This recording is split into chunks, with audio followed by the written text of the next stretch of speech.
Yo, One Piece chapter 1021, Nico Robin. Yo, Nico Robin coming up clutch. Can we get a round of applause for Nico Robin, fam? I wasn't sure, like in the last chapter when she sprouted up that huge avatar at first, I'm like, maybe this could turn into something, not necessarily super sure.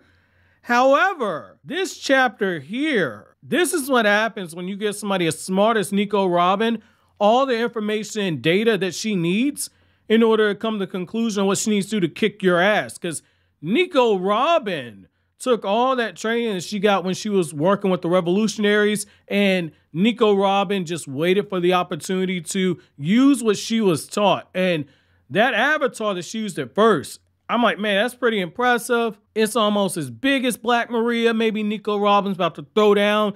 Black Maria's talking her trash like, hey, that's pretty impressive what you're doing, but it looks like it's exhausting. Nico Robin's huffing and puffing, but Nico Robin just starts throwing those hands, and she's talking her talk. She's like, man, there ain't no escaping from me right now. And Black Maria realizes very quickly, if I strike those hands, I'll be able to damage Robin. And she's like, hey, well, that just tells me everything I need to know about you. I got a really big target. I can just strike your hands and I can do damage to your main body. And she says, that's a stupid thing that you've done. And she quickly begins grabbing Nico Robin's limbs. And she has a moment where she basically says that she's a fighter and she has no problem beating up people, even if they're women. And you get this moment where Nico Robin's avatar's been restrained. Black Maria's just going to town. She's punching the shit out of Robin. And you have this moment where Nico Robin continues to try fighting back even when her avatar gets destroyed. And Black Maria reveals that even her threads that she's been using, they're flammable as well. And Nico Robin gets her words thrown back at her because Black Maria's like, what happened? This thing gonna take too long. You stuck up for Sanji. I told you that you guys weren't shit. And Nico Robin is just being worked, and Black Maria is just playing the mind games with her again. She's saying, do you need that skeleton to come in and put out the flames? You can't do anything by yourself.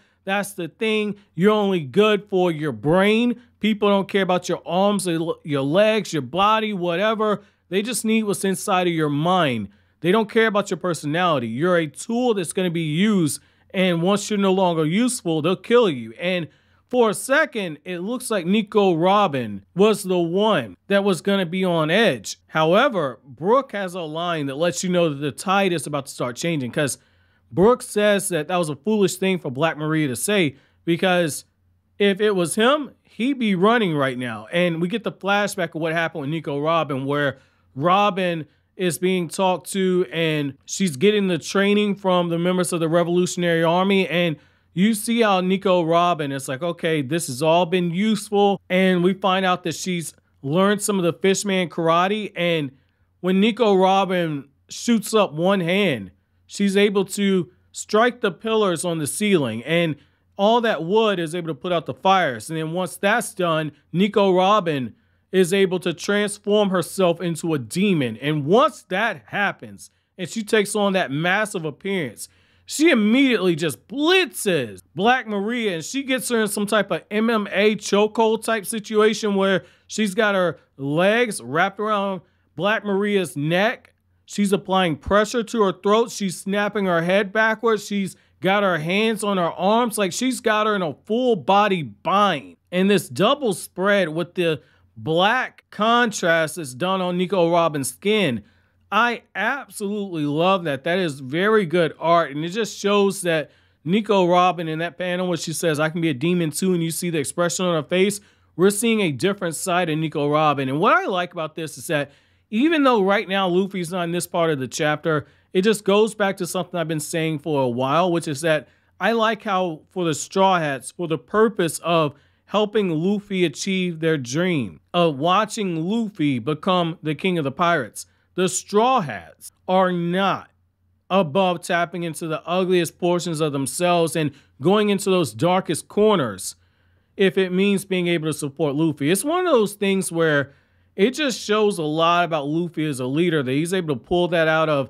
the people in his crew, even when he himself is not actually there physically in the chapter with them. Now, Luffy at the back end of the chapter does show up, but physically he's not in the same proximity as them, but Luffy is able to still inspire them without them even having to think about Luffy, because it's a subconscious need and desire. They can't fall here, because if they fall, Luffy's not going to be able to become king of the pirates. So I like that, and I like how Black Maria's minions, they all kind of line up and they're trying to see what happened with Nico Robin and Black Maria, and Brook just goes through and finishes them off. Another great double page spread right there. And then after that's done, we have this moment where Nico Robin begins to start passing out, and she says that she's feeling very tired.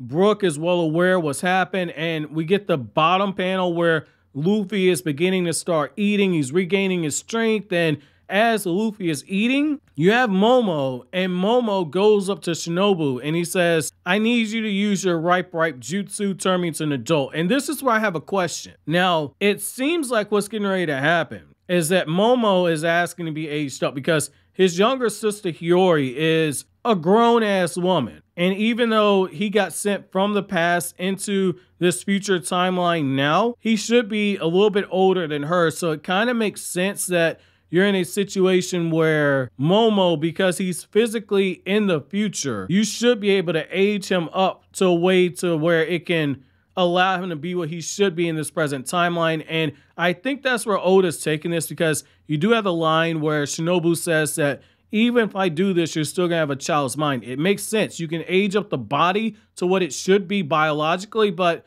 Momo still has the experiences and the mindset of a child. And so it's gonna be one of those things where he's gonna have the body of an adult, but he is going to have the mentality of a child. And I think that's fine. I think that's a nice compromise. But what this also means, though, is that Momo, because he did eat that devil fruit that it seems like the world government made in order to try and mimic some of Kaido's power, Momo might be turned into a baby version of Kaido as an adult. When you take Odin's genetics and then you take that devil fruit, it could be one of those things where Momo might be getting a hell of a power up. I'm kind of curious to see how this is going. So what I want to know from you guys is, what were your thoughts about Momo making that request to be turned to an adult? And then the second question I have for you is, how impressed were you with Nico Robin? I gotta say, for me, this is probably one of my favorite Nico Robin moments. Let me know down in the comment section below. So always, guys, like anything I had to say, don't forget to comment, rate, subscribe, and share. Thank you so much for watching to the end. Have an awesome day, guys.